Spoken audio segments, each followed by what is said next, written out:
Morning everyone. कैसे हैं आप सभी लोग? चलिए अभी क्लास शुरू करते हैं, कुछ बच्चे ऐड हो जाएं।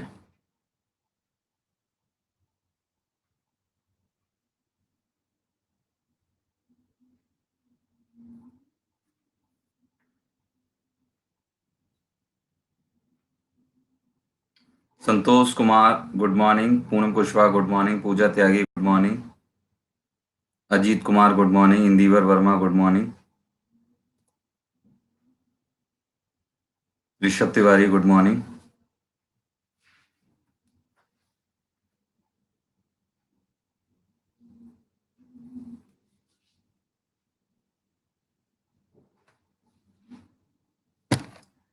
Rajni Giri good morning, Ashok good morning, Tanu Chauhan good morning. देखिए 24 मई से मेरा नया बैच स्टार्ट हो रहा है।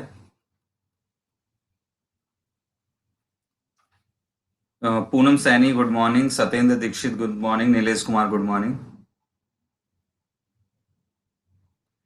नया बैच स्टार्ट हो रहा है। Puneet Tripathi good morning, Deep Sharma good morning, Dharmendra Kumar good morning, Uday Awasthi good morning. और ये बैच जो है इसका टाइमिंग है शाम को। Deepak good morning, Shashikala good morning, Sanjeev Kumar good morning, Thakur Sahab good morning, Manish Kesari good morning. 4 PM से इसका टाइमिंग रहेगा 5:30 PM। ये बैच का टाइमिंग है, ठीक है। और इसमें साइंस कराऊंगा मैं। और ये साइंस किस किस के लिए इंपॉर्टेंट है? अंकित पांडे जी नमस्कार, Priyanka Rathore good morning, Manish Singh good morning, Abhay Kumar good morning, Manish Kesari, Thakur Sahab, Sanjeev Kumar, Deepak Tiwari, सभी को good morning, Manish Mishra good morning, Ankit Pandey, Praveen, Umakant Sharma, Somil, सभी को गुड मॉर्निंग। देखिए बच्चों, जिनके नाम मैं नहीं दुख पाया हूं सभी को मेरा नमस्कार है, गुड मॉर्निंग है, ठीक है। साइंस है, अगर आप यूपीएसआई की तैयारी कर रहे हैं तो ये बैच आपके लिए अच्छा होगा। अगर आप यूपी ट्रिपल एससी की तैयारी करते हैं तो भी इस बैच को पढ़िएगा, और अगर आप आरओ की तैयारी करते हैं तो भी ये बैच आप लोग पढ़िएगा। ये बैच जो है आरओ, यूपी ट्रिपल एससी और यूपीएसआई के लिए, तो इन तीनों में से अगर किसी भी कोर्स की तैयारी करते हैं तो ये बैच आपके लिए सबसे इंपॉर्टेंट है। प्लस पर ये बैच है, जी हाँ, एक बच्चा पूछा था पेड है, बिल्कुल बच्चा, ये प्लस पर बैच है जो कि पेड है और थियोटिकल बैच होता है। ठाकुर साहब, आपको मैंने गुड मॉर्निंग बोला था, आपने सुना नहीं होगा जी। Sanjay Singh good morning, Priyanka Rajeev good morning, ठीक है। और अगर आप लोग सब्सक्रिप्शन लेना चाहते हैं, प्लस सब्सक्रिप्शन लेना चाहते हैं, तो आपको जो कोड इस्तेमाल करना है वो कोड है AK स्पेशल। ये कोड इस्तेमाल करना, आप लोगों को डिस्काउंट मिलेगा, ठीक है। पुष्पा यादव गुड मॉर्निंग, अखिल गुड मॉर्निंग। देखिए ये कुछ प्लस की टेस्ट सीरीज चलने वाली है, आप इसका स्क्रीनशॉट ले लीजिएगा अपनी स्क्रीन पर। इसमें सारी डेट वाइज सारी एसटी लिखी हुई है with discussion. Thank you Rishabh ji. Pushpa Yadav good morning, Sanjay Singh good morning, Manish Kesari good morning. Manish Kesari कितना लगेगा भाई, कॉल कर लीजिएगा भैया, अनअकैडमी टीम को आपको बता देंगे। और Anisha R Shukla, Mamta Rawat, Keshav Singh good morning, Priyanka Rajeev good morning, Rajni Rana good morning, ठीक है। तो अभी मैं बता देता हूँ किसका कितना चार्ज है। तो प्लस का जो फीचर्स है वो क्या है, एक तो आप लाइव पढ़ सकते हैं, ऑफलाइन यानी रिकॉर्डेड भी पढ़ सकते हैं, अनलिमिटेड एक्सेस मिलता है, इंडिया के टॉप एडुकेटर से पढ़ सकते हैं, सारा सिलेबस कवर किया जाता है, डाउट क्लियरिंग सेशन मिलते हैं, लाइव टेस्ट सीरीज मिलती है, स्टडी मटेरियल मिलता है, आंसर राइटिंग मिलता है, और टॉप एडुकेटर आपको गाइड करते हैं। Jagdish ji good morning, Diksha Shukla good morning, Ashish Gupta good morning, India good morning. ये हमारे बैचेस स्टार्ट हो रहे हैं। अपर सबऑर्डिनेट का बैच 1 मई से स्टार्ट हो चुका है, आरओ का बैच 3 मई से स्टार्ट होगा। अपर सबऑर्डिनेट का एक और बैच है जो कि 5 मई से स्टार्ट होगा, सारथी बैच स्टार्ट होगा। और अनलिमिटेड एक्सेस का मतलब ये है कि सब्सक्रिप्शन आपको एक ही लेना है। Good morning Anjali Pandey India, good morning. और ये सारे बैचेस आप एक बार आपको पेमेंट करनी है और ये सारे बैचेस आपको एक ही पेमेंट के अंदर मिल जाएंगे, जो भी आप इसमें से पढ़ना चाहें। देखो अभी बच्चा चार्ज पूछ रहा था तो मैं चार्ज बता दूं आप सबको। 1 महीने का चार्ज ये है 1400 रुपए, 3 महीने का इतना है, 6 महीने का, 1 साल का 7000 है, 24 महीने का। लेकिन एक ही स्पेशल कोड लगाते ही आप लोगों को 10% का डिस्काउंट मिलेगा और आपके ये फाइनल प्राइजेस हो जाएंगे। Vibha Yadav good morning, Meenakshi Kanaujia good morning, Divya Mohan good morning, Rish Umrao good morning, Hukmaran good morning. तो चलिए टेस्ट शुरू कर दिया जाए। 8 टेस्ट में जो क्वेश्चन है वो 25 क्वेश्चंस हैं और आप लोग तैयार हो जाइए ज्यादा से ज्यादा आंसर देने के लिए। दीप नारायण चौबे जुड़ गए हैं, good morning. Deepak Yadav good morning, Rahul good morning, Astrish Singh, Ankit, Gautam Mishra, Adesh good morning. तो पहला क्वेश्चन आप लोगों की स्क्रीन पर आ चुका है। Sanjay ji good morning, RJ पाठक गुड मॉर्निंग। एलर्जी का कारण क्या होता है? हैजा, टिटनेस, डेंगू या दमा? दमा को अंग्रेजी में अस्थमा भी कहते हैं, आप लोगों को पता होगा, लिखा भी है। तो एलर्जी का कारण क्या होता है, जल्दी से बताइएगा आप लोग। ओके, 81% आंसर आया है। कुछ बच्चों ने गलती से बी भी लगाया है, तो मैं बताता हूं आप लोगों को। 74% आंसर। तो देखिए, जिन बच्चों ने हैजा लगाया है वो बच्चे गलत हैं। हैजा जो होता है वो खराब पानी पीने से होता है, बैक्टीरिया से होने वाला है ये। टिटनेस जो है, अगर आपको कहीं पर चोट लग जाती है, पत्थर या सड़क से, किसी भी चीज से, तो उसके लिए होता है। हाँ अंजलि, मेरी तबीयत ठीक है भाई। काजल मिश्रा गुड मॉर्निंग। डेंगू मच्छर के काटने से होता है, लेकिन जो दमा की बीमारी होती है जिसको हम अस्थमा कहते हैं, ये बीमारी होती है एलर्जी से। समझ रहे हैं आप लोग? सुनीता गिरी, पुष्पेंद्र स्वरूप, दोनों को गुड मॉर्निंग। हाँ, Kajal Mishra ji good morning, Ranchi good morning. इनमें से पोलियो किसके कारण होता है? पोलियो वायरस से होता है, पोलियो बैक्टीरिया से होता है, पोलियो प्रोटोजोआ से होता है, कि पोलियो फंगस से होता है? बताइए कौन सा रोग जो है, पोलियो जो है, वो उसका रीजन क्या बनता है? बताइए पोलियो का रीजन क्या रहेगा? शहदेव कुशवाहा जी गुड मॉर्निंग, नवीन कुमार सिंह गुड मॉर्निंग। जी, पोलियो का कारण कौन बनेगा? ये कौन है? अर्पिता शर्मा गुड मॉर्निंग, कीर्ति गुड मॉर्निंग, सुनीता गिरी गुड मॉर्निंग।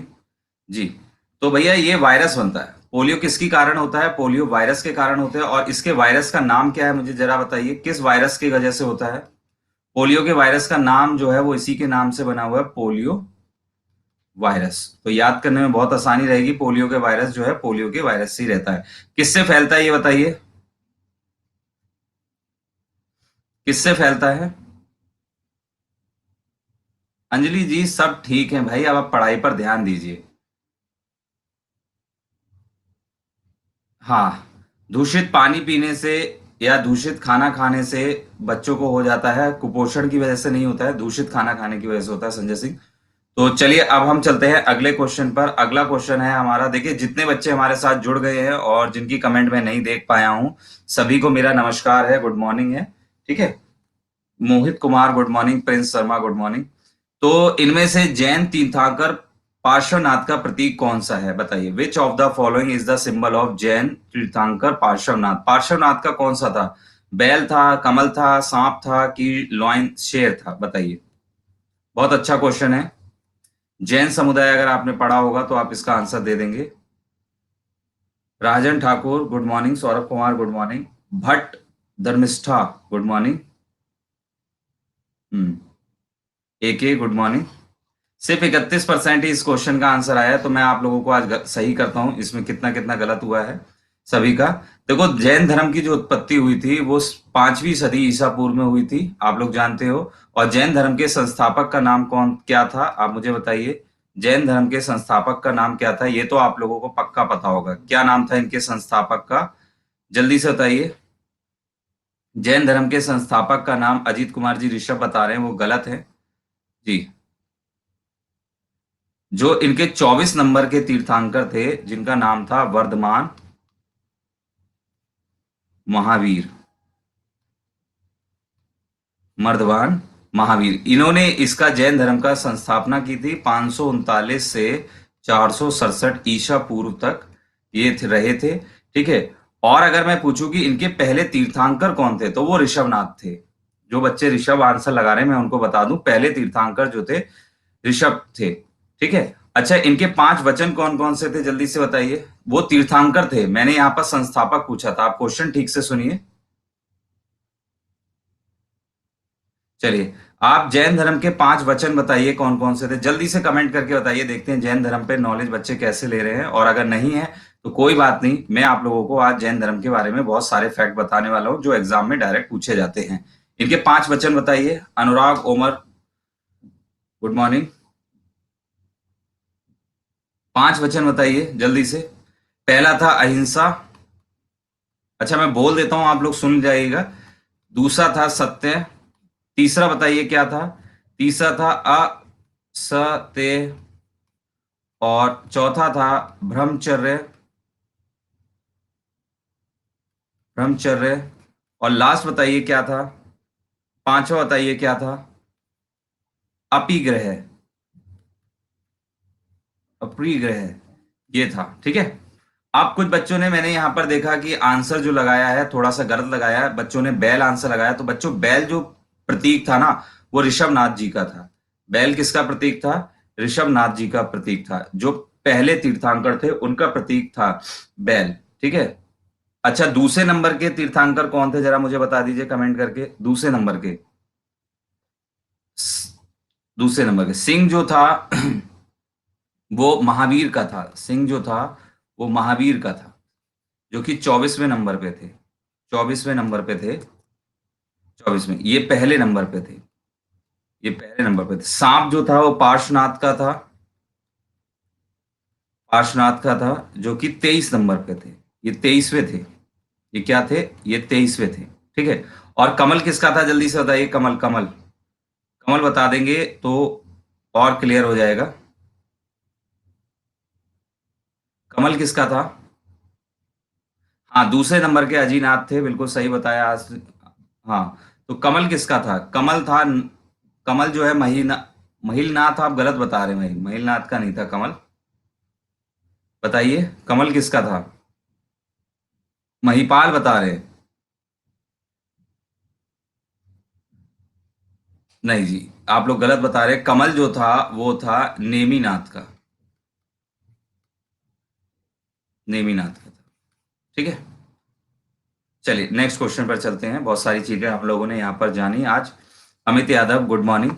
कन्नौज में लंबे समय से चले आ रहे संघर्ष में तीन में से किस राजवंश में त्रिपक्षीय संघर्ष लड़ा गया था? देखो, ट्रिपल स्ट्रगल हुआ था, मतलब 3 लोग लड़े थे कन्नौज में। तो वो कौन कौन से थे? गुर्जर, प्रतिहार, पाला या चोल। दूसरा ऑप्शन है राष्ट्रकूट, चोल और पाला। तीसरा ऑप्शन है गुर्जर, प्रतिहार, राष्ट्रकूट और चोल। और राष्ट्र है पाला, राष्ट्रकूट और गुर्जर, प्रतिहार। बताइए कौन सा ऑप्शन इसमें सही है, जिन्होंने कन्नौज पे आपस में लड़े थे? जी, बताइएगा क्या आंसर रहेगा। तो जितने भी बच्चे आ चुके हैं क्लास में, सभी को नमस्कार, गुड मॉर्निंग। बताइए।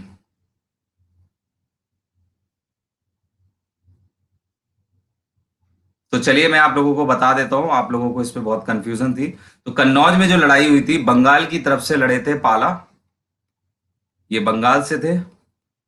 राष्ट्रकूट जो थे वो कहां से थे? राष्ट्रकूट जो थे वो थे डेक्कन से। राष्ट्रकूट कहां से थे? डेक्कन से इसमें किया था। और जो गुर्जर प्रतिहार थे ये मध्य भारत से थे। ये कहां से थे? ये मध्य भारत से थे। तो आपका ऑप्शन कौन सा सही होगा? आपका ऑप्शन डी सही होगा। मध्य, आपका ऑप्शन कौन सा सही होगा? डी सही होगा। ठीक है। और ये संघर्ष कब तक चला था? ये संघर्ष 200 वर्षों तक चला। कब तक चला? 200 वर्षों तक चला। चलिए अगला क्वेश्चन है। कौन जुड़ गए हैं? नीतीश द्विवेदी जुड़ गए हैं। Good morning Nitish Dwivedi. हाँ जी। हाँ अंजलि जी, क्वेश्चन टफ है। अभिषेक राय, गुड मॉर्निंग। बीना चौधरी भी आ गए, अरे वाह, गुड मॉर्निंग बीना चौधरी, बहुत दिनों बाद दर्शन दिए आपने। निम्नलिखित में से कौन सा युद्ध सूरत की संधि के से शुरू हुआ? अच्छा, सूरत की संधि से बताइए कौन सा युद्ध शुरू हुआ था। पहला एंग्लो मराठा युद्ध, दूसरा एंग्लो मराठा युद्ध, पहला एंग्लो पंजाब युद्ध, या फिर तीसरा एंग्लो फ्रांसीसी युद्ध। बताइए सूरत की संधि के बाद कौन सा युद्ध स्टार्ट हुआ था? ये आप लोगों को बताना है। क्वेश्चन बहुत बेहतरीन है और इसमें 4 क्वेश्चन बन सकते हैं। ठीक है, क्वेश्चन के अंदर क्वेश्चन बनते हैं भाई। जो बच्चे पोल की उम्मीद से आते हैं, पोल भी दिया जाएगा, पोल के साथ साथ एक क्वेश्चन के अंदर बहुत सारे क्वेश्चन एक्सप्लेन किए जाएंगे, तो बने रहिए। महत्वपूर्ण क्वेश्चन, क्योंकि अगर एक भी क्वेश्चन आपका छूटा तो समझ लीजिए एग्जाम में आपका नुकसान होगा। अभिषेक राय गुड मॉर्निंग, प्रशांत वर्मा गुड मॉर्निंग, निधि वर्मा गुड मॉर्निंग। तो पहला एंग्लो मराठा युद्ध जो हुआ था वो सूरत की संधि की वजह से हुआ था। इसकी सन बता दीजिए, आप में से किसी को पता है कौन सी सन में हुआ था? तो बच्चों ये युद्ध हुआ था 1775 में और 1782 तक चला था। किस किस के बीच में हुआ था? तो साफ दिख रहा है, एंग्लो से ब्रिटिश होते हैं और मराठा से मराठा के बीच में हुआ था, है ना जी। अच्छा मुझे ये बताइए, पहला एंग्लो मराठा युद्ध मराठाओं ने जीता था कि अंग्रेजों ने जीता था? चलिए ये छोटी सी बात बता दीजिए, जीत किसकी हुई थी? जी, जीत किसकी हुई थी? निर्दोष जी गुड मॉर्निंग। मराठा जीते थे, बहुत बढ़िया जवाब दिया संजीव कुमार जी ने, एकदम एक्सीलेंट जॉब भाई। मराठा जीते थे इसमें। अच्छा एक चीज याद रखिएगा, पहला एंग्लो युद्ध जो स्टार्ट हुआ था वो सूरत की संधि से हुआ था, और जो एंड हुआ था वो किस संधि से हुआ था? चलिए एंड संधि भी बता दीजिए, एंड संधि भी बता दीजिए, ये भी बहुत पूछी जाती है। तो आप लोग बोलेंगे कि ये जो पहला एंग्लो युद्ध समाप्त हुआ था ये सालबाई की संधि से समाप्त हुआ था। तो मैंने एक साथ देखे कितने सारे जवाब आप लोगों को इस क्वेश्चन में दे दिए हैं, है ना। मैंने इसीलिए बोला था कि क्वेश्चन क्लास में बने रहिए, आपको काफी क्वेश्चंस जानने को मिलेंगे। पोल पर फोकस मत करिए, पोल आपकी जिंदगी नहीं है, आपकी जिंदगी है नए नए क्वेश्चंस को जानना, नए नए फैक्ट को जानना। तो जो बच्चे ये सोचते हैं कि ज्यादा से ज्यादा पोल में उनका रैंक आ गया, तो भाई इस रैंक में आपको कोई इनाम नहीं मिलने वाला है, कोई आपके घर में 1 करोड़ रुपए नहीं आने वाले हैं। इनाम तो तब मिलेगा जब आपकी सरकारी नौकरी लगेगी, और सरकारी नौकरी तब लगेगी जब आप फैक्ट्स को सुनेंगे। अगर आप फैक्ट्स को नहीं सुनेंगे, पोल को क्या करेंगे? एक दिन मैं एक क्लास रख दूंगा जिसमें पोल ही पोल करते रहेंगे, ठीक है, कम से कम 100-200 पोल ले लेंगे, उससे क्या होगा। चलिए दूसरा एंग्लो मराठा युद्ध के बारे में बता दीजिए। देखिए मैंने आपको 4 फैक्ट बता दिए, स्टार्ट किससे हुई, खत्म किससे हुई, जीता कौन, कौन सी सन थी। अब आप मुझे दूसरा एंग्लो मराठा युद्ध बताइए। ठीक है, तो दूसरा मराठा युद्ध जो एंग्लो मराठा युद्ध हुआ था ये ठीक 1803 में स्टार्ट हुआ था और 1805 में चला था। हम्म, और इसको किसने जीता था? इसको जीता था ब्रिटिश ने। इसको कौन जीते थे? इसको जो जीते थे ब्रिटिश। अच्छा हम लोगों में कंफ्यूजन रहती है, जो बच्चे पढ़ते हैं उन बच्चों को हमेशा ये कंफ्यूजन रहती है कि हमेशा अंग्रेज ही जीते हैं, ऐसा नहीं है। तो पहला एंग्लो मराठा युद्ध में ये लिखकर आता है कि कौन जीता था, तो ज्यादातर मोस्टली बच्चे ब्रिटिश लगाए जाते हैं और वहीं पर उनका मामला गड़बड़ा जाता है। क्योंकि क्या होता है, मराठा पढ़ते कम है, मराठा में ज्यादा इंटरेस्ट होता नहीं, और सबसे ज्यादा क्वेश्चन मराठा से आता है, वहीं पर सेवा समाप्त हो जाती है। तो ये बहुत दुखद रहता है, तो इसे ब्रिटिश जीते थे। और इसमें कौन सी संधि हुई थी? ये संधि भी आप लोग याद रख लीजिए, इसमें संधि हुई थी बेसिन की। इसमें कौन सी संधि हुई थी? बेसिन की संधि हुई थी। और फैक्ट जानना चाहते हैं? पहला एंग्लो पंजाब युद्ध जो हुआ था वो 1845 से 1846 एक साल चला था, ठीक है जी। और इसमें कौन सी संधि हुई थी? इसमें हुई थी लाहौर की संधि, लाहौर संधि हुई थी। फैक्ट तो मैं आपको इतने बता दूंगा कि इसी के ऊपर, मराठा एंग्लो के ऊपर 2 घंटे पढ़ा सकता हूं जी। और जो तीसरा एंग्लो फ्रांसीसी युद्ध हुआ था ये कब हुआ था? ये हुआ था 1758 से 1763 हुआ था, ठीक है। चलिए इसमें फ्रांसीसी हार गए थे जी। और इसमें हुई थी पेरिस की संधि। इसमें किसकी संधि हुई थी? पेरिस संधि हुई थी, ठीक है। चलिए आगे चलते हैं। शुभम गुड मॉर्निंग, आकाश शुक्ला गुड मॉर्निंग। चलिए, अवध के ब्रिटिश राज साम्राज्य में मिलन के समय अवध के नवाब कौन थे? आप समझ रहे हो अवध कौन सा क्षेत्र होता है? कुछ लोग तो अवध में भी रहे होंगे जी। एक मिनट बताइए। हाँ जी, बिल्कुल। तो ये बताइए, जब अवध को ब्रिटिश साम्राज्य ने अपना लिया था, अपने अंदर कर लिया था, तो उस वक्त उनके नवाब कौन थे? लखनऊ से कौन कौन है ये बताओ जी। चलिए एक बार रैंक दिखाते हैं, देखते हैं किस बच्चे ने, जो बच्चे पोल पोल करते रहते हैं, देखते हैं पोल पर उनके नाम है कि नहीं है। कुछ बच्चे पोल से बहुत मोहब्बत करते हैं लेकिन टॉप 10 में कभी नहीं आ पाते हैं। पोल से मोहब्बत मत करिए, अपनी पढ़ाई से मोहब्बत करिए अगर सफलता पानी है जीवन में। अच्छा आप भी अवध से ही हैं Anurag ji. Sangeeta, Shubham Upadhyay, N Narang good morning सभी को। तो भैया ऋषभ तिवारी आज पहली रैंक पर बने हुए हैं, फिर दिव्य मोहन है, फिर प्रियंका यादव है, पूनम शुक्ला है। तो उस वक्त थे वाजिद अली शाह। वाजिद अली शाह थे जब अवध, समझ रहे हैं जी। और बताओ, इसमें कुछ इंफॉर्मेशन अगर आप जानना चाहते होंगे तो मैं बता सकता था, लेकिन छोड़िए हम लोग। मैं ठीक हूँ संगीता जी, आप बताइए आप कैसे हैं। प्रशांत वर्मा कह रहे हैं किसी का उपहास नहीं उड़ाते हैं। ज्ञान के लिए धन्यवाद प्रशांत वर्मा जी, थैंक यू। मोरालिटी के लिए थोड़ा नैतिक शिक्षा आपने हमें सिखाई है जी। चलिए, निम्नलिखित में से किसको लॉर्ड कर्जन का योगदान नहीं था। लॉर्ड कर्जन ने क्या नहीं किया? पुलिस सुधार नहीं किया, बंगाल विभाजन नहीं किया, आर्मी न्यायिक सुधार नहीं किया, और या सती उन्मूलन यानी सती एवोल्यूशन। किसी ना किसी क्लास में कोई ना कोई ऐसा आ जाता है ज्ञानी जो बिल्कुल सभी बच्चों का एकदम सपोर्ट करता रहता है।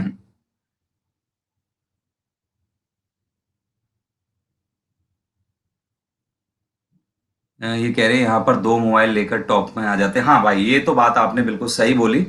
कुछ बच्चे क्या करते हैं, दो मोबाइल का यूज करते हैं, टॉप में आ जाते हैं। उससे बच्चे, देखो मेरे हिसाब से उससे कोई फर्क नहीं पड़ता है। देखो मैं आप लोगों को एक बात बताऊं, मैं टेस्ट कंडक्ट करा रहा हूं, ठीक है। इस टेस्ट का उद्देश्य बस इतना ही है, मैं जो आपको बता रहा हूं। जो बच्चे चीटिंग कर रहे हैं वो अपने लिए गुनाह कर रहे होंगे। हम अपने आप में शुद्ध रहने चाहिए, हमें अपने आप में जो है पता रहना चाहिए। इस टेस्ट का उद्देश्य बस ये है कि आप इस क्लास में आइए, 25 क्वेश्चन करिए और आप देखिए कि उन 25 क्वेश्चन में आप कितना ठीक कर पा रहे हैं।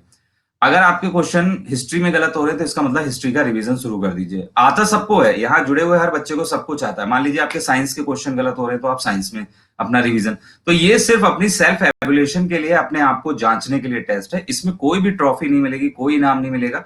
आपको अपने आप को समझाना है। दुनिया से आप लोगों ने खूब वादे किए होंगे कि मैं ये कर दूंगा, मैं वो कर दूंगा। अपने से एक वादा करिए कि शीशे के आगे जब आप खड़े हो, मिरर के आगे जब खड़े हो, तो अपनी आंखों में आंखें डाल के आप ये कह सके कि मैंने बहुत मेहनत की थी।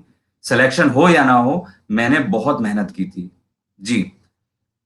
अगर आप ऐसा पा रहे हैं तो बहुत सही है, ठीक है। ना तो दो मोबाइल चलाइए या कितने मोबाइल चलाइए, भैया आपका जीवन है, आप लोग जानिए। जो भी ऐसा कर रहा है, मैं उसको बोल रहा हूं, सभी बच्चों को नहीं बोल रहा हूं। तो भैया ये बताओ, सती अलमून, ये जो सती व्यवस्था जो खत्म करी थी, अगर लॉर्ड कर्जन ने नहीं खत्म करी थी तो किसने खत्म की थी, मुझको थोड़ा सा बताइए। हाँ, राजा राम तो, हाँ ये तो थे ही। अंग्रेजों में बताइए, मैं कुछ और पूछना चाह रहा हूं, मैं अंग्रेजों में पूछना चाह रहा था। तो किसने खत्म की थी? हाँ, ये बच्चे ने आंसर सही दिया। मैं नाम नहीं देख पाया। विजय है, पूनम है, और सरोज हैं, संजीव हैं, और कमल हैं। अभय ने सही बताया है, इंदिवर ने सही बताया है, पुष्पा यादव ने सही बताया। नहीं, लॉर्ड कैनिंग ने नहीं, दीप नारायण गलत कर रहे हो। बलराम सैनी जी नमस्कार। हाँ हाँ, मैं बता रहा हूँ। अस्त्रिक्ष सिंह जी, पहले बच्चों को तो बता लेने दीजिए, हम भी बता रहे हैं। थोड़ा पेशेंस रखिए, है पेशेंस। गीता में श्री कृष्ण जी ने भी कहा है, जिस मनुष्य के पास धैर्य नहीं होगा, जिसको आजकल इंग्लिश में पेशेंट कहते हैं, वो जिंदगी में कभी भी सफलता नहीं पा पाएगा। तो थोड़ा सा धैर्य रखिए। विलियम बैटिंग, बहुत बढ़िया, विलियम बैटिंग। अच्छा ये बताइए, मैं एक चीज पूछता हूं आप लोगों से, सब ज्ञान की बातें हैं। आप मुझे एक बात बताइए, भारत विश्वविद्यालय अधिनियम 1904 किसके द्वारा प्रस्तुत किया गया था? भारत विश्वविद्यालय अधिनियम किसके द्वारा, उसका क्या कह रहे हैं? हम्म, हाँ बहुत बढ़िया। तो एक बात याद रखेंगे, भारत विश्वविद्यालय अधिनियम 1904, इसकी डेट जरूर याद रखना। 1904 इतनी बार एग्जाम में क्वेश्चन पूछा गया, लॉर्ड कर्जन ने किया था, ठीक है। एक अधिनियम और था 1904 में, बहुत अधिनियम आए थे, ये सन आप रट्टा मान लीजिए। प्राचीन स्मारक संरक्षण अधिनियम, ये बताइए। प्राचीन स्मारक संरक्षण अधिनियम, ये भी लॉर्ड कर्जन ने किया था, 1970 में किया था। भाई इनका रट्टा मार के रखिएगा, ये बहुत क्वेश्चन पूछे जाते हैं। और सबसे ज्यादा एक बेसिक सा क्वेश्चन है, पूछा जाता है, बंगाल का विभाजन किसने किया था और कब किया था, ये बताइए कमेंट में, जल्दी से बताइए। बंगाल का विभाजन, हाँ ये तो बात आप सही बता रहे हैं, लॉर्ड कर्जन 1899 से 1905 तक रहे थे, सही बता रहे हैं, बिल्कुल सही। 1899 से 1905 तक रहे थे। तो बंगाल का विभाजन 1905 में लॉर्ड कर्जन ने किया था, बिल्कुल बहुत सही जवाब दिया आप लोगों ने। जी जी। अब मैं आपसे एक बहुत इंपॉर्टेंट क्वेश्चन पूछना चाह रहा हूं। आप लोगों ने हिस्ट्री में अगर कोई अच्छे टीचर जैसे विपिन सर वगैरह हैं, बहुत अच्छे टीचर हैं, पढ़ाते हैं। ये बताइए, औरंगजेब को आप लोग जानते हैं? बताइए कौन से शासक थे, मुगल थे? बताइए औरंगजेब को जानते हैं?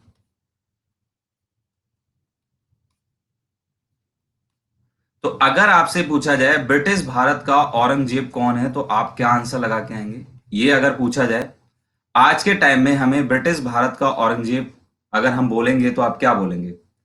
वैसे तो मुगल में है औरंगजेब, लेकिन अगर आप लोगों से पूछा जाए कि ब्रिटिश भारत का औरंगजेब किसको बोला जाता है, अगर यही क्वेश्चन एग्जाम में आ जाता है, तो आप लोगों को याद रखना है लॉर्ड कर्जन। काफी कम बच्चे ये जानते हैं। तो भाई हिस्ट्री अगर आप लोगों की, अब देखो अगर आपको ये बात नहीं पता थी, एक्चुअली क्या होता है हम लोग फैक्ट के पीछे भागते हैं, हम एनालिटिकल वे में नहीं जाते। अगर आप यूपी पीसीएस की तैयारी कर रहे हैं या फिर अगर आप आरओ या आरओ की तैयारी कर रहे हैं, तो आप लोगों से रिक्वेस्ट है कि फैक्ट के साथ साथ थोड़ा डीप जाइए, ज्ञान को नॉलेज लीजिए। अच्छा हाँ, कल एक बच्चे ने पूछा था कि यूपीएससी का एग्जाम होगा कि नहीं होगा, यूपी पीसीएस का। तो मैं एक बात बताता हूँ, गवर्नमेंट ने कुछ राज्यों से, जो हमारे उत्तर प्रदेश में राज्य हैं, उनसे संज्ञान लिया है, ठीक है। लेकिन अभी सब जगह से रिपोर्ट नहीं आई है, सिर्फ 13 राज्यों से ही रिपोर्ट आई है। तो मे बी यूपी पीसीएस का एग्जाम, मुझे जो लग रहा है, नहीं होगा। ये मेरी ओपिनियन है, क्योंकि काफी जिलों से मंत्रालय ने इसको मांगा था, लेकिन वहां से उन्होंने क्या हाँ, नहीं उत्तर प्रदेश में होगा ना ये, बलराम सैनी जी। उत्तर प्रदेश में मांगी है ना सभी। सॉरी, राज्य बोल गया, जिलों से, माफ कीजिएगा, जिलों से मांगा है। मुंह से निकल गया होगा यार, भावनाओं को समझा करो। हाँ। भावनाओं को समझा करो। अगर उत्तर प्रदेश से मेरे राज्य निकल रहे, इसका मतलब वो जिले ही निकल रहे होंगे, ठीक है। चलिए, भारत में निम्नलिखित में से किस राज्य में जंगल सबसे अधिक है? क्वेश्चन आसान है, रगड़ दीजिए। इतने साल हो गए हमारे साथ जुड़े हुए, तब भी भावनाएं नहीं समझ पा रहे हो आप, है कि नहीं? तो सिर्फ 13 ही जिलों से अभी तक संज्ञान आया है कि उनके पास व्यवस्था है कि नहीं है, बाकी जिलों से अभी संज्ञान नहीं आया है। तो मे बी मेरे हिसाब से अरेंजमेंट, लेस ऑफ एबिलिटी यानी लेस ऑफ अरेंजमेंट की वजह से शायद ये पेपर पोस्टपोन हो जाए, ठीक है। हाँ, तो भैया ऐसा है, जंगल है सबसे ज्यादा मध्य प्रदेश में। बच्चा बच्चा जानता है, घर घर में बच्चा जानता है, मध्य प्रदेश में सबसे ज्यादा जंगल हैं, ठीक है। मध्य प्रदेश में सबसे ज्यादा जंगल है। कितना प्रतिशत जंगल है मध्य प्रदेश में? नंबर 1 पर है आपका मध्य प्रदेश, नंबर 2 पर है मिजोरम। मिजोरम है, देखना है, नहीं नहीं सॉरी, मिजोरम नहीं, माफ कीजिएगा, अरुणाचल प्रदेश। नंबर 2 पर है अरुणाचल प्रदेश। अरुणाचल प्रदेश के बाद है छत्तीसगढ़। छत्तीसगढ़ के बाद है उड़ीसा। और उड़ीसा के बाद, एक मिनट मैंने रट्टा मार रखे हैं, मध्य प्रदेश, अरुणाचल प्रदेश, छत्तीसगढ़, उड़ीसा, और उड़ीसा के बाद कौन आता है? महाराष्ट्र। यस, महाराष्ट्र आता है जी। हम्म। हाँ, आज हम लोग दुआ करेंगे कि विपिन सर चुनाव जीत जाएं। सभी लोग मिलकर दुआ करिएगा विपिन सर के लिए। निधि यादव जी, नहीं, ये आज क्लास इतने ही बजे है, कल से ये क्लास नहीं होगी। आज मैं खाली था, वेला पड़ा हुआ था, तो मैंने कहा चलो क्लास ही लगा देते हैं, ठीक है। राहुल शर्मा जी, गुड मॉर्निंग जी। कब होती है वो हम आप लोगों को बता देंगे। निधि यादव जी, अब आप हमारे 24 मई से एक बैच स्टार्ट हो रहा है 4 बजे। इस बैच में आइएगा प्लस पर, क्योंकि आप प्लस स्टूडेंट है, साइंस का ये बैच है। यहाँ आइएगा, आपकी साइंस ऐसी कर देंगे एकदम घोड़े की तरह, दिमाग में दौड़ती रहेगी। इसमें आइएगा। फिलहाल जो है एक बैच मेरा चल रहा है, उसमें मैं मैथ पढ़ा रहा हूँ, लेकिन मैथ में तो कम ही बच्चे इंटरेस्टेड होते हैं। यूपी पीसीएस वाले बच्चे कम मैथ में इंटरेस्टेड होते हैं। यूपीएस है। बंगाल में एक बार फिर तृणमूल, भैया किसी की भी सरकार आ जाए, हमें कुछ नहीं करना, है कि नहीं। इंडोनेशिया में कौन सा ज्वालामुखी सक्रिय है? हाँ, मेरे को तो लगा भी नहीं है भाई, सही बताऊं, सारी सरकार। मैं आपको एक बात बताऊं, जो मैंने अपनी लाइफ में देखा है, इस 34 साल का एक्सपीरियंस जो है। अच्छा, आपको मैथ पढ़नी है तो 7:15 पर मेरी क्लास है, 5 मई से स्टार्ट हो रही है, आप आ जाइएगा शाम को, ठीक है। शाम को होती है क्लास। तो मैंने ये एक्सपीरियंस देखा है, कोई भी सरकार देख लो, उसका पहले साल का 5 साल तो बढ़िया होता है, दूसरे साल का 5 साल रुलाता ही रुलाता है कि नहीं है? हाँ जी संजय जी। संजय, आप भी नहीं आते हो क्लास में आजकल? सी सेट में प्रॉब्लम है? सी सेट तो ऐसा कर देंगे एकदम मक्खन की तरह। हाँ, पूछिए प्रशांत वर्मा जी, आप पूछ सकते हैं। और मेरा धर्म मेरी जाति मत पूछना, क्योंकि गुरु का कोई धर्म और गुरु की कोई जाति नहीं होती है, ठीक है। चलिए, इंडोनेशिया का सबसे सक्रिय ज्वालामुखी क्या होता है? तो मैं, बीजेपी सरकार कैसी है अब भाई, क्या बताऊं। बीजेपी सरकार थोड़ी सी लालची है, लोभी है, थोड़ी सी, और कुछ नहीं बोल सकता भाई मैं। समझ जाओ यार, ऑनलाइन क्यों बुलवा रहे हो यार? सुन लिया ना, अगर उन लोगों ने, बीजेपी वालों ने अभी देशद्रोही घोषित करके जेल में ठूंस देंगे या फांसी पे लटका देंगे, मत बुलवाओ यार। है कि नहीं है? नहीं, विपिन सर की बात नहीं हो रही, विपिन सर तो आज वोटिंग कर रहे हैं। हाँ, तुरंत। आज विपिन सर चुनाव में लड़े हुए हैं, लगे हुए हैं, बिल्कुल गोलियां चला देंगे आज। हाँ, तो भैया ज्यादा मत बुलवाओ, पता है तुम लोग तो जानते हो देशद्रोही होते देर नहीं लगेगी, तुरंत देशद्रोही का ठप्पा लगेगा। यहाँ लिख देंगे मैं देशद्रोही हूँ। आप लोगों को भी, आपने भी अगर नौकरी मांग ली तो आप लोगों को भी लिख देंगे आप भी देशद्रोही हो। है कि नहीं? ये कौन आ गया? घटोत्कच का प्रणाम। अच्छा भैया, घटोत्कच जी नमस्कार। तो माउंट मेरापी है, माउंट मेरापी है कि नहीं है? अच्छा, देखो मैं आप लोगों से, एक सब लोगों से एक हाथ जोड़ के रिक्वेस्ट करना चाहूंगा। देखिए, आप जिस गुरु से भी पढ़े, जिस टीचर से भी पढ़े, पहली बात तो हम लोग गुरु नहीं है, हम शिक्षक हैं, क्योंकि हम लोग पेड हैं, हम आप लोगों से पैसे लेते हैं पढ़ाने के लिए। तो हम लोग शिक्षक है। तो आप जिस शिक्षक से पढ़ रहे हैं, अगर आपको उसका समझ में आता है तो ठीक है, आप उसकी क्लास लीजिए। अगर आपको समझ में नहीं आता तो आप किसी और की क्लास ले लीजिए, लेकिन किसी को मतलब कि हर्ट मत करके जाइए। जितनी देर, जैसे अभी आप लोग मेरे साथ जुड़े हैं, 9 बजे से 10 बजे तक जुड़े हैं, तो इस वक्त मैं आपका शिक्षक हूं और मैं आपके माता पिता के समतुल्य हूं। इतनी देर तक तो हूं, तो इतनी उसी तरीके से अपने बच्चे की तरह से हम भी आपकी केयर करेंगे और आप भी हमें रेस्पेक्ट दीजिए, बस इतना। और क्या इससे ज्यादा आप लोगों का और हम लोगों का क्या रिलेशन होगा? हम आप लोगों को फैक्ट्स बता रहे हैं, आप लोग सीख रहे हैं, थोड़ा सा उसके बदले हम सम्मान चाह रहे हैं, तो कर दीजिए। और वैसे भी आप लोग जानते हो कि हम टीचर्स पढ़ाते पढ़ाते सनकी तो हो ही जाते हैं, है ना? छोटी छोटी बातों पे पिन से लगता है, जैसे गुब्बारा नहीं होता है, पिन मार दिया गुब्बारा फट गया, मैं भी बहुत बार फट जाता हूँ। लेकिन हम दिल से किसी को कुछ नहीं कहते हैं। भारत के संविधान 371 जे में, अच्छा आर्टिकल 371 जे में हैदराबाद कहाँ है? कौन? नागालैंड और हैदराबाद, कर्नाटक, महाराष्ट्र और गुजरात और लद्दाख। कहना क्या चाह रहा है ये? Which region of country conferred space, अच्छा स्पेशल स्टेटस 371 में, ठीक है बताइए किसको मिला है, जल्दी से बताइए जी। नहीं नहीं, 371 के की बात नहीं हो रही बच्चे, घटोत्कच जी। जी गुड मॉर्निंग, स्तुति गुप्ता जी गुड मॉर्निंग। भाई आधा घंटा हो गया, लेकिन मजा आ रहा है बच्चों के साथ, क्राउड अच्छा जुड़ा हुआ है। मैंने एक चीज देखी है कि अच्छा जवाब आ रहा है, लेकिन इसके जवाब में बच्चे घबरा गए। भैया अगर आप लोग नागालैंड जवाब दे रहे हैं तो बच्चों, नागालैंड में जो विशेष दर्जा मिला है वो 371 ए में है, ठीक है? तो जो बच्चे नागालैंड जवाब दे रहे हैं वो सरासर गलत है, वो 371 ए है। आपके 371 जे में आएगा हैदराबाद और कर्नाटक। कौन आएगा? हैदराबाद और कर्नाटक आएगा, ठीक है? नागालैंड 371, 371 जे। इसमें क्या होता है, 371 जे के तहत इनको ये सुविधाएं मिली हैं कि यहाँ की कुछ जनजाति ऐसी हैं जिसको आप डिस्टर्ब नहीं कर सकते हैं। तो ये आप लोगों की रैंक है। चलिए आगे चलते हैं। क्या हो गया ऋषभ तिवारी? निब्बा निब्बी दिल पर ले लेते हैं। आप लोग जानते हैं निब्बा निब्बी क्या होता है? एक दिन मैं कह रहा था, ऐसी मैं भी कह रहा था निब्बा निब्बी, तो मेरी वाइफ पूछ रही थी ये निब्बा निब्बी क्या होता है, तब मैंने समझाया, मैंने कहा निब्बा निब्बी होता है जब कच्ची उम्र में, 12 साल की उम्र में भी आप किसी से मोहब्बत कर बैठते हैं, ठीक है? तो उसी उन्हीं को निब्बा निब्बी कहते हैं, जब एक दूसरे के प्यार में आंसू बहते हैं, उसी को निब्बा निब्बी कहते हैं। तो मैं बताऊंगा जब कभी आप साइंस पढ़ेंगे, तो मैं आप लोगों को बताऊंगा कि ये मोहब्बत, ये अट्रैक्शन क्यों होता है। ये कुछ नहीं है, समय का होता है। ये अट्रैक्शन क्यों होता है, किस हार्मोन की वजह से होता है, हाइपोथैलेमस वगैरह, ये सारी चीजें बताऊंगा, ठीक है? राज्य मानवाधिकार आयोग अध्यक्ष और सदस्यों को किसके द्वारा नियुक्त किया जाता है?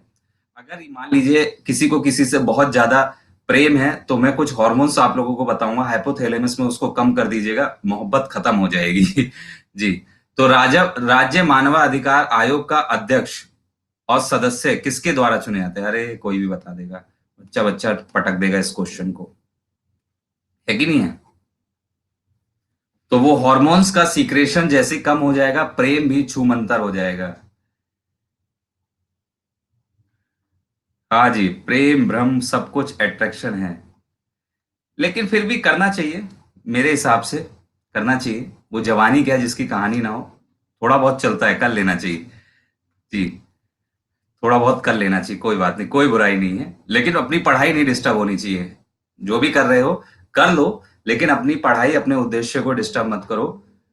प्रेम करना है तो अपने माँ बाप से प्रेम कर लो, भाई बहन से प्रेम कर लो, मुझे अपना बड़ा भाई समझ के जी कर लो। ठीक है जी। मैं शायरी नहीं मार सकता हूं, तो अब मुझे ये बताओ, सारी बातें छोड़ो, गंदी गंदी बातें मत करो, ये बताओ मानव अधिकार संरक्षण अधिनियम कौन सी सन का है, ये बताओ। मानव अधिकार, कुछ बच्चे कहते हैं ना गंदी बात। अच्छा ये बताओ, गंदी बात कैसे हुई? इसमें क्या गोबर लग रहा है? क्या इसमें कीचड़ लग रहा है कि नहीं गंदी बात? तो बताइए। और इंस्टाग्राम रील देखना बंद कर दो बेटा, बर्बाद हो जाओगे। ये हुआ है 1993 में। बहुत बढ़िया, विजय कुमार ने सही आंसर दिया, आशीष गुप्ता का आंसर सही है, और आरजे पाठक और बलराम भाई के भी आंसर सही है, सुनीता गिरी का भी आंसर सही है, ठीक है, दीप नारायण का भी आंसर सही है। ये बढ़िया जवाब दे दिया, 1993। जी। अच्छा एक बात बताओ, मैं ये कह रहा हूं, राज्यपाल तो करता ही करता है, लेकिन आपको एक बात बताऊं, इनडायरेक्टली इसमें कौन कौन शामिल होता है? जब राज्य मानवाधिकार आयोग के अध्यक्ष और सदस्य चुने जाते हैं, तो राज्यपाल तो करेगा ही करेगा, इसके अंदर मुख्यमंत्री भी होता है, इसके अंदर उस स्टेट का गृह मंत्री भी होता है, इसके अंदर विधान परिषद के विपक्ष के नेता भी होते हैं, विधानसभा के भी विपक्ष के नेता होते हैं, विधानसभा का अध्यक्ष भी होता है, और विधान परिषद का भी अध्यक्ष होता है, ये सब होते हैं। लेकिन नियुक्ति यही करेगा, मेन फेस राज्यपाल का ही होता है। ठीक है। किस देश का भुगतान संतुलन में समतल, सॉरी इंग्लिश में पढ़ना पड़ेगा, balance of payment of a country includes वस्तु और सेवा, पूंजी, प्राप्तियां और भुगतान, बचत और निवेश, बताइए क्या होगा? जी। रितिका मिश्रा जुड़ गए हैं, ये रितिका मिश्रा जी गुड मॉर्निंग, और निधि प्रज्ञा जुड़ गए हैं, गुड मॉर्निंग, हर्षित अवस्थी गुड मॉर्निंग, और प्रिया गौतम जुड़ गए हैं, गुड मॉर्निंग। तो बच्चों एक स्पेशल कोड लगाओ, सब्सक्रिप्शन लो, 10% का डिस्काउंट पाओ, और हमारी भी इज्जत बढ़ाओ भाई, सीधी सी बात है। जितना ज्यादा बच्चा जुड़ता है किसी टीचर के नाम से, उसका उतना ही रुतबा बनता है। सर जी हमसे दूर से गुजर रहे हैं सर जी, लव जी सर ये क्यों होता है ऐसा गुण? क्या कह रहे हो, मुझे समझा नहीं। ठीक है, तो भैया ये दोनों के कारण होता है, वस्तु और सेवा भी होते हैं, और इसमें कैपिटल भी होते हैं, और पेमेंट्स भी होते हैं, ये चारों होते हैं इसके अंदर। तो इस हिसाब से आपका आंसर क्या हो जाएगा? आपका आंसर हो जाएगा डी। इसका आंसर क्या हो जाएगा? डी हो जाएगा। ठीक। ध्वनि तरंगे सबसे ज्यादा किसमें तेज होती हैं? सॉलिड में, द्रव में, गैस में, निर्वात में? बहुत चुन्नू टाइप का क्वेश्चन है, बताइए क्या आंसर है?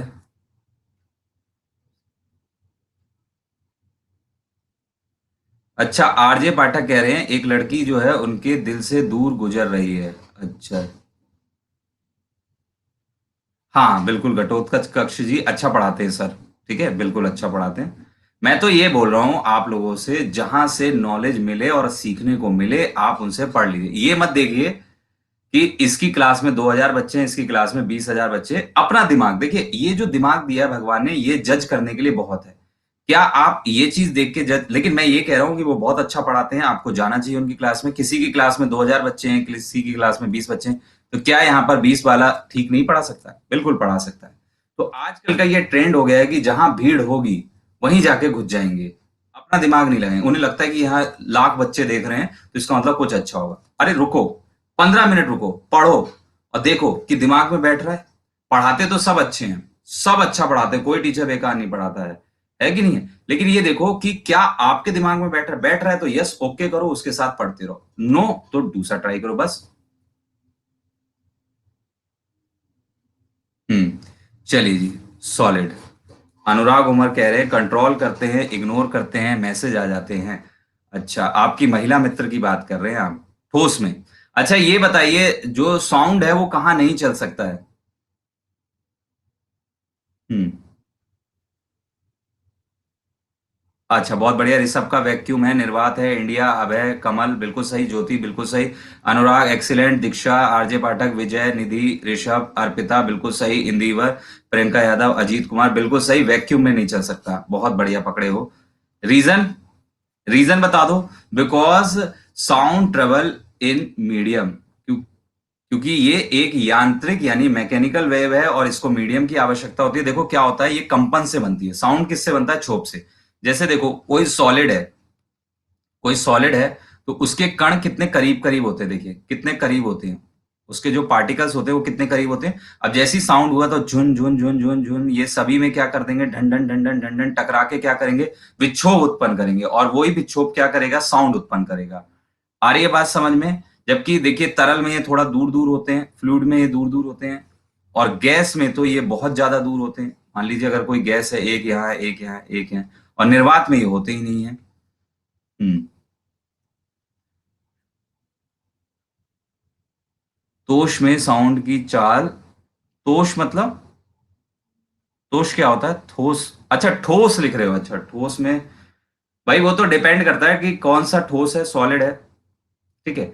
यहाँ पर कुछ महाजनपद लिखे हैं और बच्चों कुछ यहाँ पर उनका मिलान है। पहले तो ये बताना, चलो इसका जवाब दे दो और बताइए कौन कौन से मिलान यहाँ पर सही है। अवंती, उज्जैन, काशी, बनारस, वज्जी, चंपा, वत्स, कौशाम्बी।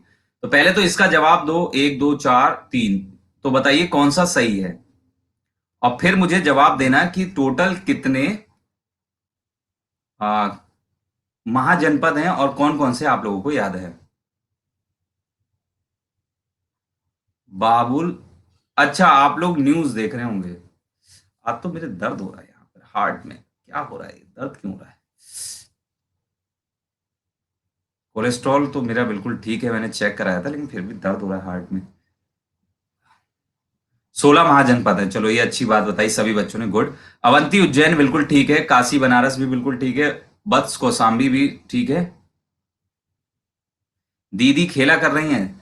चलिए जी, दीदी को जीत जाने दीजिए। क्या कह रहे हो? वाजी और मस्तया वेर पावरफुल, अच्छा। चलिए, अच्छा मुझे बताइए, अंग की राजधानी, 16 जनपद तो थे जिसमें पहला अंग था, अंग की राजधानी बता दीजिए। ये भाई देखो, ये जो 16 महाजनपद है ना, ये याद जरूर कर लेना, इनमें से क्वेश्चन बनता है ना। अंग की राजधानी, तो जो बच्चे चंपा बता रहे हैं उन सभी को एक्सीलेंट, उन सभी को हम सब चंपा बताने वाले। बाकी के जो नहीं बता रहे हैं वो अब दूसरा बताएं। यहां पर जो ये गलत हो गया, वज्जी, वज्जी, इसकी जो थी वो बच्चा वैशाली थी। आ रही है बात समझ में? वैशाली थी।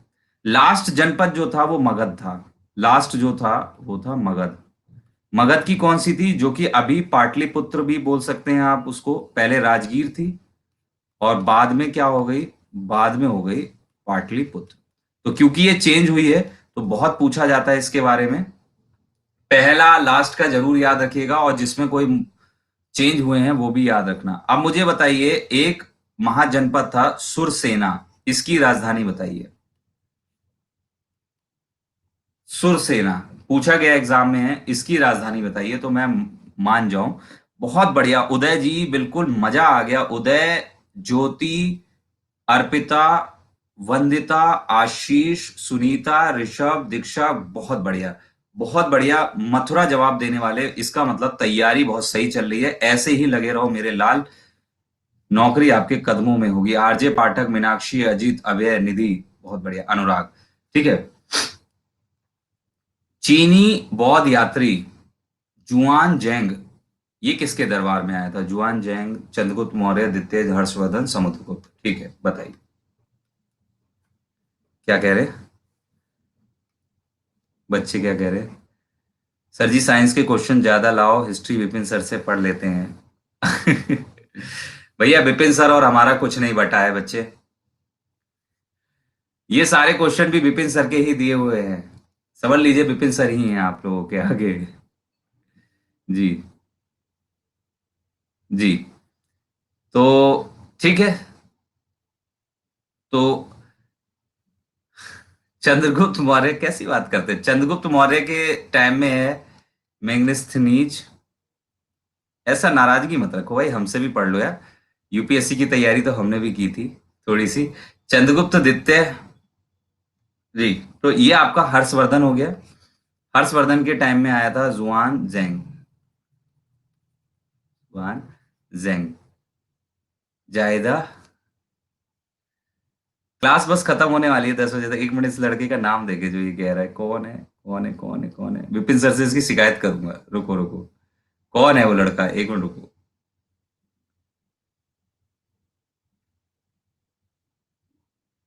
विजय जी, अब आपकी शिकायत होगी बेटा, देखते जाओ। आपकी शिकायत होगी, विपिन सर से कहूंगा, मैं कहूंगा भैया एक विजय लौंडा है, उसको जरा देख लो। हाँ, आज विपिन सर जिला पंचायती चुनाव लड़ रहे हैं। आज अगर जीत गए तो जाना पड़ेगा फिर उनके घर। 1802 में, अभी बेसिन की संधि मैंने अभी थोड़ी देर पहले एक्सप्लेन की थी। तो 1802 में अंग्रेजों के साथ बेसिन की संधि किसने हम्म की थी? तो यहां पर देखकर काटो मतलब, समझा नहीं मैं क्या कह रहे हो निधि यादव, क्या देखकर काटे? तो आई डोंट नो। बाजीराव प्रथम, बाजीराव द्वितीय, बाजीराव, बताइए किसने किया था? तो बताइए बेसिन की संधि। कूटो, घटोत्कच कह रहे हैं, बताओ ना क्या बताना है भाई घटोत्कच, मैं आपका क्वेश्चन नहीं देख पाया भाई।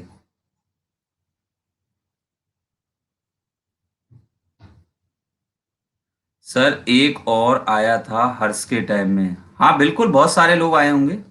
यार ये तो मैं आप लोगों से बोलता ही हूँ कि मैं तो आपका टेस्ट कंडक्ट करा रहा हूँ। मैं आप लोगों को जितने भी स्पेशलिस्ट हैं सबका नाम बताता हूँ भाई। अगर आपको हिस्ट्री पढ़नी है विपिन सर के पास चाहिए, अगर आपको पॉलिटी पढ़नी है विपुल सर के पास जाइए, आपको साइंस और मैथ पढ़नी है तो हमारे पास रहिए, आपको हिंदी पढ़नी है तो ऑल इन ऑल जो हैं हमारे अमर गुप्ता सर हैं, उनके पास जाइए। ये तो मैं कहता ही हूँ। हाँ बिल्कुल सही कह रहे हो घटोत्कच, ये भी आए थे, बिल्कुल आए थे। पूछ भी रहे हो, बता भी रहे हो। तो 1802 में जो बेसिन की संधि पे हस्ताक्षर हुए थे वो बाजीराव द्वितीय के हुए थे। किसके हुए थे? बाजीराव द्वितीय के हुए थे। टेक्नोलॉजी किसकी? हाँ तो टेक्नोलॉजी मैं कराऊंगा आप लोगों को। हमारे पास आइए टेक्नोलॉजी के लिए। देखो मेरा एक बैच स्टार्ट हो रहा है, थोड़ा सा वेट करना पड़ेगा साइंस एंड टेक पे। ये मेरा बैच जो है 28 जुलाई से स्टार्ट हो रहा है, जिसमें आपको मैं साइंस एंड टेक कराऊंगा। थोड़ा सा वेट करना पड़ेगा, जिसमें आपको साइंस के साथ टेक्नोलॉजी भी पढ़ाई जाएगी। हाँ खान सर से भी पढ़ सकते हैं, बढ़िया पढ़ाते हैं, बहुत अच्छे टीचर हैं। बोलने का तरीका बहुत प्रतिभाशाली है, मुझे बहुत अच्छा लगता है उनके बोलने का तरीका। जी। अब बच्चे क्या करें, अब जब बैच जब बनाया है अकेडमी ने तभी तो पढ़ा सकते हैं। चलिए तो मैं ऐसा करता हूँ, यूट्यूब पर एक दो लेक्चर डाल देता हूँ, ठीक है? टेक्नोलॉजी से रिलेटेड, स्पेस टेक्नोलॉजी से रिलेटेड डाल देता हूँ, और जेनेटिक इंजीनियरिंग से रिलेटेड डाल देता हूँ यूट्यूब पे टॉपिक्स, चलेगा? तो वहां पढ़ लीजिएगा भाई। देखो जो अनअकैडमी ने शेड्यूल बनाया तो हमें तो उसी के हिसाब से पढ़ाना पड़ेगा भाई। आप भी जब सरकारी नौकर बनेंगे तो सरकार के हिसाब से नौकरी करेंगे। तो यूट्यूब पे डालने की कोशिश करूंगा अगर ऐसी बात है। तो जरा मुझे बाजीराव द्वितीय के जन्म का बता दीजिए, जन्म कब हुआ था? मैं इसमें आपको बता रहा हूँ, 1775 में इनका जन्म हुआ था। चलिए आगे चलते हैं नेक्स्ट क्वेश्चन पर। ठीक। तृतीय एंग्लो मराठा युद्ध के दौरान कौन सी संधि हुई थी? अभी मैंने एक्सप्लेन किया था।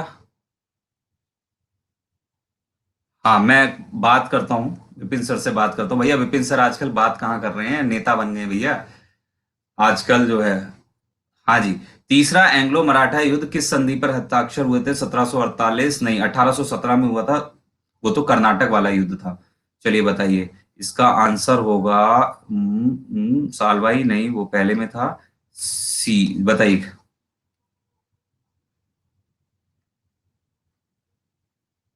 हम्म पुलिस पुलिस क्या होती है भाई? किसी शिक्षक के पास अगर कोई छात्र आया हुआ है तो वो पुलिस नहीं है, वो जज नहीं है, वो उनका छात्र है बस। जी। आंसर मैंने बता दिया ना। मैंने आंसर नहीं बताया, कौन कह रहा है मैंने आंसर बताया? सालवाई की संधि तो पहले थी, अभी बताई थी, है ना? तो तृतीय जो आपका एंग्लो मराठा युद्ध था, इसमें मंदसौर की संधि हुई थी। ये युद्ध कब हुआ था? तृतीय एंग्लो मराठा युद्ध हुआ था 1817 में, स्टार्ट हुआ था 1818 में, ये फिनिश हो गया था। इसमें क्या है, ब्रिटिश जीत गए थे तो मंदसौर की संधि हुई। अच्छा, पुलिस वाला उनके साथ बदतमीजी कर रहा था। अच्छा अच्छा। ठीक है, अब जो जैसे बच्चे होते हैं। जी। पुलिस वाले को ये नहीं पता है कि कितने उन्होंने अफसर लगा दिए होंगे पढ़ा के। अगर मैं बोलूं, मैं सन 2013 से पढ़ा रहा हूं, मैं सन 2013 से पढ़ा रहा हूं, और अगर मैं अपने बच्चे गिनने लगूं तो 1000 प्लस बच्चे होंगे जो सिलेक्शन ले चुके होंगे। साइंस की क्लास क्या कह रहे हो ज्योति जी? 24 तारीख से स्टार्ट हो रही है, 24 मई से शाम को 4 बजे क्लास स्टार्ट हो रही है, प्लस पर आ जाइएगा। अरे नहीं भैया, ऐसा मत बोलो, पुलिस वालों को कुत्ता बोलते हैं भैया, ऐसा मत बोलो। हमारे यहाँ नहीं, अन अकेडमी पे नहीं है, पूरे टीचिंग एक्सपीरियंस की बात कर रहा हूँ बलराम सैनी जी, अन अकेडमी नहीं, सब मिला के। ठीक है, हमारे घर में भी बहुत सारे पुलिस वाले हैं भैया, ऐसा मत बोलो। हाँ बिल्कुल, सबका सिलेक्शन होगा जी। ये गलत बात है जी। पुष्पा यादव जी, अभी मैंने डिसाइड नहीं किया है मेरी स्पेशल क्लास कब होगी। आप विपिन सर की स्पेशल क्लास में आते रहिए, वहां जाकर मैं आप लोगों को टाइम बता दूंगा। इस मंथ का भी टाइमिंग मैंने डिसाइड नहीं किया है, डिसाइड करूंगा। चलिए, निम्नलिखित में से किसने 1786 में स्थायी बंदोबस्त प्रणाली का किया था? हालांकि एक्सप्लेन तो मुझे बहुत करना था जी। तो लॉर्ड कॉर्नवालिस हो गया, लॉर्ड मिंटो हो गया, बोरन और हेस्टिंग हो गया, ये समझ लो। देखो, मैंने तो एमबीए किया था, मैं तो प्राइवेट जॉब में था, 2010 तक मैं प्राइवेट जॉब में था। फिर 2010 में यूपीएसआई की भर्ती आई, उसी की वजह से मैं गवर्नमेंट जॉब की तैयारी में आया। मेरे मन में तो कभी था ही नहीं गवर्नमेंट जॉब के लिए। फिर मैंने यहाँ फॉर्म भरा 2011 में, गवर्नमेंट जॉब के मैंने 2 फॉर्म भरे, यूपीएसआई का फॉर्म भरा और मैंने आईबीपीएस क्लर्क। उसी टाइम आईबीपीएस आया था, आईबीपीएस उसी टाइम आया था। मेरा ये क्लर्क क्लियर हो गया था, यूपीएसआई भी प्री क्लियर हो गया था। फिर मैं आईबीपीएस की ट्रेनिंग भी मेरी करोल बाग में स्टार्ट हो गई थी, क्लर्क पास आउट हो गया था। ठीक है, देन फिर क्या हुआ, जब 1 जनवरी 2013 था तो मेरा यूपीएसआई का रिजल्ट आया, मेरा वो भी क्लियर हो गया। मैंने आईबीपीएस की जो है ट्रेनिंग छोड़ दी इस चक्कर में, क्योंकि बनना क्या था, दरोगा बनना था भाई, वर्दी लेनी थी, वर्दी का बड़ा शौक था कि भाई वर्दी लेंगे, है ना, क्रेज था एकदम, यूपी पुलिस बनेंगे। ठीक है, फिर ये किया, फिर भैया क्या हुआ, फिर दे ही नहीं पाए। दौड़ करी, दौड़ पूरी हो गई 14 फरवरी, यानी वैलेंटाइन डे 2014 में दौड़ पूरी करी। लेकिन 2015 में जब मेंस हुआ तो कुछ परिस्थितियां ऐसी थी, मेरी शादी लगी हुई थी, मैं दे ही नहीं पाया। ये समझ लो, यूपीएसआई दरोगा ही है जो मुझे प्राइवेट सेक्टर से इस सेक्टर में खींच के लाया है। तो 1786, लॉर्ड कॉर्नवालिस। ठीक, हालांकि मैंने 2011 में एक जगह फीस भी भर दी थी, यूपीएससी की भी तैयारी की थी, लेकिन 2 महीने ही तैयारी कर पाया था, फिर मुझे घर वापस आना पड़ा। होता है, किसी की डेस्टिनेशन में नहीं लिखा होता, डेस्टिनी में लिखा ही नहीं होता है यूपीएससी क्लियर करना। तो परिस्थितियां मेरे साथ बड़ी गंभीर रही मेरे जीवन में, लेकिन नहीं है, टैलेंट बहुत रहा, लेकिन क्या करें। फिर जब पढ़ाने लगे तो पढ़ाते पढ़ाते से मैथ और साइंस ही पढ़ाते रहे, उसी में बढ़िया हो गए, बाकी के सब्जेक्ट थोड़े से लुलपुल हो गए। शादी जल्दी कर ली मैंने। देखो, शादी जल्दी करनी भी चाहिए। चलो, स्थायी बंदोबस्त स्टार्ट कहां से हुआ था, मुझे एक बात बताइए। 1786 में लॉर्ड कॉर्नवालिस ने किया था, और स्थायी बंदोबस्त अधिनियम एक और है, वो है 1793, 1993।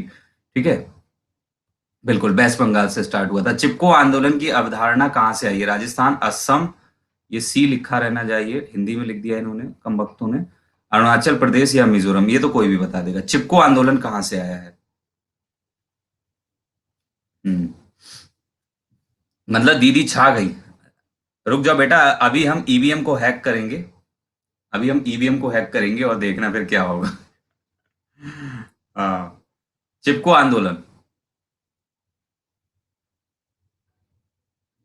अच्छा, चिपको आंदोलन के विषय में एक दो बात पूछ सकता हूँ आप लोगों से, क्या आप मुझे बताएंगे? चिपको आंदोलन के विषय में एक दो बात पूछ लूं। राजस्थान से स्टार्ट हुआ है, ठीक है जी। हाँ, अब देखो, यहां पर थोड़ी सी बच्चों को कंफ्यूजन रहती है, मैं आप लोगों को बताता हूं इस क्वेश्चन को लेकर। लोग इस क्वेश्चन का आंसर लगाते हैं सुंदरलाल, सुंदरलाल बहुगुणा। लेकिन ये आंसर थोड़ा सा गलत हो जाएगा अगर आप लोग ठीक से नहीं सुनेंगे क्वेश्चन को। ठीक है, अगर हम उत्तराखंड की बात करें, थोड़ा सा ये शायद गलत लिख गया उत्तराखंड हिंदी में। अगर हम उत्तराखंड की बात करें तो 1973 और 74 से ये स्टार्ट हुआ है, और इसका नेतृत्व कितने किया है? सुंदरलाल बहुगुणा ने। लेकिन आप लोगों से ये एग्जैक्ट है, लेकिन एक जगह आप फंस जाएंगे। एक जगह आप कहां फंस जाएंगे, अगर एग्जामिनर ने आपसे पूछा अवधारणा, अवधारणा मतलब सोच, ये जो कंसेप्ट है, अप्लाई तो इन्होंने किया है, लेकिन ये कंसेप्ट कहां से आया? तो यहां आप गलती कर जाएंगे। अगर आपने सुंदरलाल बहुगुणा आंसर लगा दिया तो भैया आपका आंसर हो जाएगा गलत, आपका आंसर गलत हो जाएगा। तो ये जो कंसेप्ट जो आया है ये आया है अमृता देवी। तो अगर फैक्ट पर पूछेगा तो सुंदरलाल आंसर लगाना है, लेकिन कंसेप्ट पूछेगा तो अमृता देवी का लगाना है। राजस्थान से ये स्टार्ट हुआ था। कई बच्चे यहां पर उत्तराखंड लगा देते हैं कॉन्सेप्ट के लिए और वहां पर गलती हो जाती है। तो ये बात ध्यान रखना, अवधारणा की बात जब भी होगी, यानी कॉन्सेप्ट कहां से निकला है, तो आप लोग अमृता देवी के हिसाब से चलेंगे। ठीक है। दूसरा राजस्थान से निकला है। सन कौन सी थी? सन थी बच्चा 1730। जगह जोधपुर के राजा जो थे, जोधपुर के जो राजा थे उन्होंने कुछ पेड़ कटवाए थे और वो पेड़ का नाम मुझे बता दीजिए। बताइए उस पेड़ का नाम बता दीजिए जो पेड़ इन्होंने कटवाए थे। ये पेड़ बहुत पूछे जाते हैं, याद रखिएगा। कौन बताएगा? जल्दी से बताइए कौन से पेड़ कटने थे? खेजड़ी के पेड़। अरे चल जा भाई पेन, समय पे नहीं चलता है। अरे मेरे भाई चल जा, पी फॉर पेन। खेजड़ी, खेजड़ी के पेड़ थे। ठीक है। चलिए जी, अगला क्वेश्चन है। बस दो क्वेश्चन और बच्चे, फिर क्लास खत्म हो जाएगी। पृथ्वी के वायुमंडल पे सबसे निचली परत कौन सी है? पृथ्वी के वायुमंडल में सबसे निचली परत कौन सी है? तो भैया मैं इसे इंग्लिश में पढ़ूंगा, मैं हिंदी में कंफ्यूज रहता हूं, तो मैं इंग्लिश में पढ़ूंगा। Troposphere, exosphere, mesosphere, stratosphere. तो बताइएगा सबसे निचली परत कौन सी है? निचली मतलब जो सबसे पास आएगी। ठीक है। मुझे हिंदी में इसमें थोड़ा सा कंफ्यूजन रहता है भैया।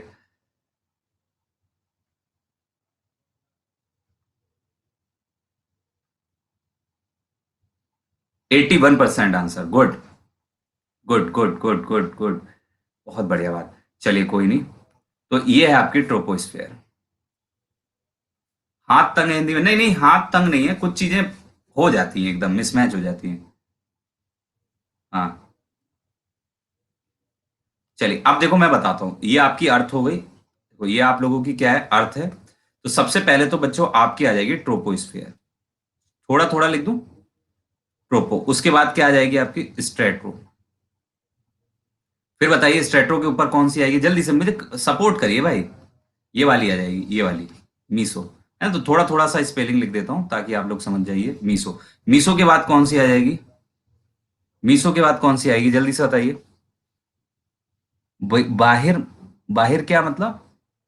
विध्वंसु कौशल क्या कह रहे हो? एक तो मेरे को दिखता नहीं है। हाँ। फिर आएगी थर्मो। फिर आएगी आपकी थर्मो स्फेयर। ठीक है, पूरी स्पेलिंग मत लिखवाओ यार, थोड़ा सा समझ जाओ। और फिर आएगी आपकी एक्सो। अच्छा ये बच्चा बता रहा है इसकी सबसे बाहरी कौन सी होती है? एक्सो स्फेयर। नहीं बच्चों ये नहीं होती, सबसे बाहर तो ये होती है और सबसे पास ये होती है। ठीक है, ऐसे याद रखिएगा जी। ऊंचाइयां लिख दूं? ऊंचाइयां लिख दूं? 20 किलोमीटर तक ये होती है, एक मिनट रुको। 20 किलोमीटर तक ये होती है, 50 किलोमीटर तक ये होती है, 85 किलोमीटर तक ये होती है, और ये आई थिंक 690 किलोमीटर तक होती है, और ये 1000 से भी ज्यादा किलोमीटर तक होती है। ठीक है। उफ। वोट देने का अधिकार संविधान के किस अनुच्छेद में? ओके। ठीक है। बताइए वोट देने का अधिकार। ये चुनाव चल रहा है तो इतना तो होना चाहिए।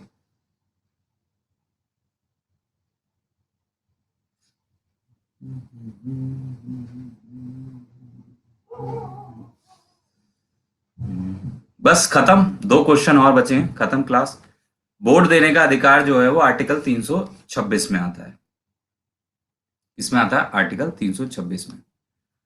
कृषि की इंग्लिश में पढ़ना पड़ेगा। Identify the technique which help in achieving the sustainability in agriculture. Okay. फसल का चक्रण, बिल्कुल। अगर हमें बहुत अच्छा कृषि करना है तो हमें फसल का चक्रण करता रहना चाहिए। जरूरी नहीं कि एक बार गेहूं बोने तो गेहूं ही बोते रहे, मिक्सित खेती भी सही है। ऑल एवर ऑल रीच है कि हमको हाई क्वालिटी की वैरायटी की क्रॉप्स उगानी चाहिए। तो मेरे हिसाब से आंसर ये होगा। आप लोग बताइए क्या आंसर होगा। देखते खेती बाड़ी से लोग जुड़े हुए हैं कि नहीं जुड़े हुए हैं। अच्छी खेती करनी है तो आप लोगों के पास क्या क्या फैक्ट्स होने चाहिए, वही ये पूछ रहा है। बड़ा लंबा नाम है भैया, विवांशु कौशल प्रोस्पेक्टिव टीचर। अच्छी बात है। बस एक क्वेश्चन और बचा है, देन मैं आप लोगों को आपकी रैंक दिखाता हूँ। तो ये सारी बातें होनी चाहिए ना अच्छी के लिए। देखो हमारी जो है फसलों का चक्रण भी अच्छा होना चाहिए, मिक्स फार्मिंग भी होनी चाहिए, और वैरायटी भी क्रॉप्स की अच्छी होनी चाहिए। तो मेरे हिसाब से तो सारे ही होंगे। ठीक है।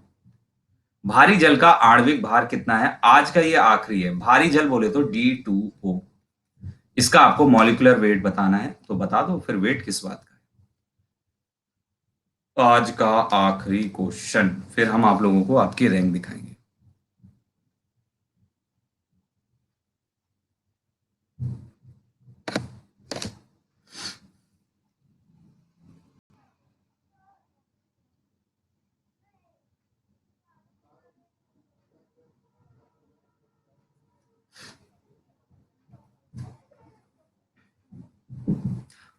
हाँ 20 होता है। अरे सॉरी सॉरी सॉरी, पोल गलत लग गया। सॉरी सॉरी सॉरी सॉरी भाई, सॉरी सॉरी, 18 लग गया गलती से। एक मिनट एक मिनट। हम्म। कौन हो आप? कैसे कैसे नाम लिखते हो ये, कौन हो आप? एक मिनट, मैं जरा क्लास को एक्सटेंड कर दूं ना, तो ऑफ हो जाएगी। जी। तो D2O का जो होता है भैया 20 होता है। वो जल्दबाजी में गलती से मिस्टेक हो गई थी, सॉरी भाई सॉरी। हो जाता है कभी कभी। एक मिनट रुको। टाइम क्या हो गया है? हम्म। तो गलती से मिस्टेक हो गई थी, लीडर बोर्ड देख लीजिए आप लोग। जी। तो 24 क्वेश्चन में प्रियंका राजीव ने बिल्कुल सारे सही आंसर कर दिए हैं। 23, दीप नारायण के 21 सही हैं, फिर दिव्य मोहन है, फिर आशीष गुप्ता है, फिर अभय कुमार है, फिर आदेश है, फिर उदय अवस्थी है, देन विजय कुमार है, अर्पिता है, मीनाक्षी है। ठीक। अच्छा एक चीज और, अभी एक टेस्ट मैं शाम को भी कंडक्ट कराने वाला हूँ 5 बजे। अगर आप लोगों के पास टाइम हो तो आइएगा। 5 बजे कंडक्ट कराऊंगा एक टेस्ट। तो टाइम हो तो आ जाइएगा भैया। ठीक है। बाय बाय, टेक केयर, पढ़ते रहिए। ईश्वर जल्दी से सबको सरकारी नौकरी दे, सबका ब्याह ब्याह करवाए, है कि नहीं है? चलिए बाय।